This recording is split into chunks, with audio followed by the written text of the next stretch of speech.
Good Tuesday morning to you.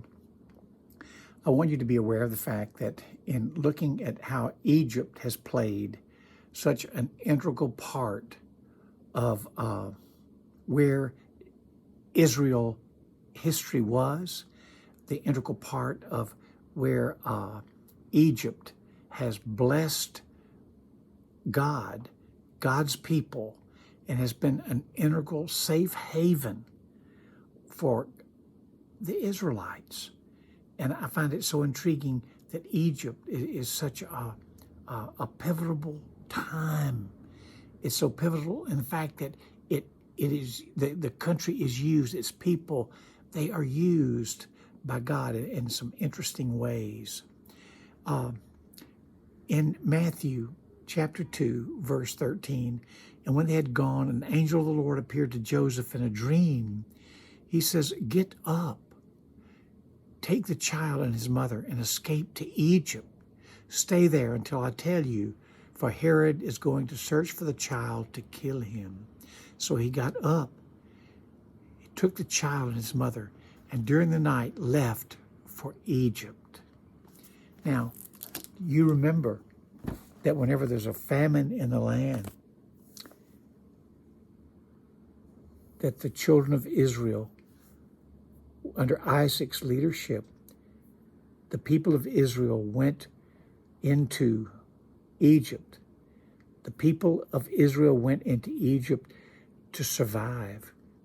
And when they went there, God had raised up Joseph, who had been sold into slavery to an Egyptian, a caravan, and took him into Egypt years before, let him establish his integrity so that whenever his family came into Egypt, they were able to stay there.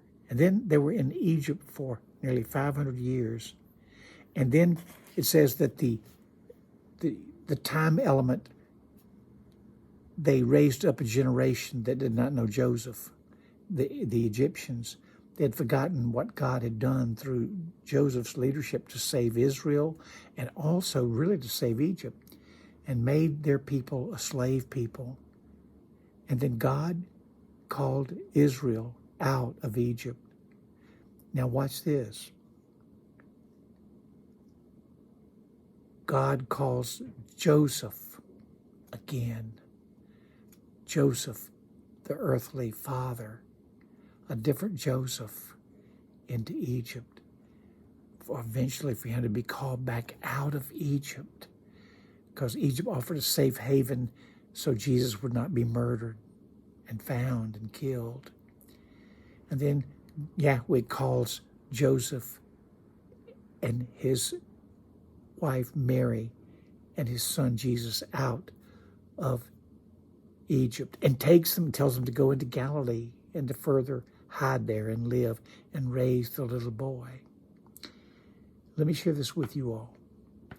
If you take a look in the epistles, when the Apostle Paul, it said he was blinded on the Damascus road and he began his ministry, but he did not begin preaching immediately. For 3 years he went down, it says, into Arabia.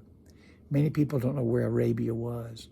Arabia for the early church was into Egypt, into those who spoke Aramaic, which is the Islamic language for today.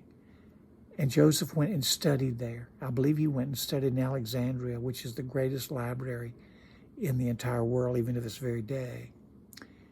And he prayed. And then God called Paul out of Egypt, out of Arabia, to begin his ministry. Y'all, Egypt has been an integral part of our lives in our Christian walk. God has used Egypt as a safe haven for God's people to go and find solace and protection. I'd like for you to be aware of the fact today, as we walk through this Tuesday, where is your haven? Where do you go when you need to find peace and solace? Will you find that today? Will you go there? Is it on your back porch in a swing, or on your back deck in a hammock, or is it a walk in the woods, or walk on the beach, or just drive to the mountains? Where is your Egypt that God can bring you to and then bring you out because you've been energized and you have your direction? Pray with me. Father, give us our Egypts today, that we would know you clearly, that we would hear you succinctly, and that we can follow you boldly. Help us in this Tuesday that we will grow with you, and know who you are. Amen. Where's your Egypt today? I want you to go and find it. Pray there. Be energized. Do your devotion there. And I'll see you tomorrow morning on Wednesday.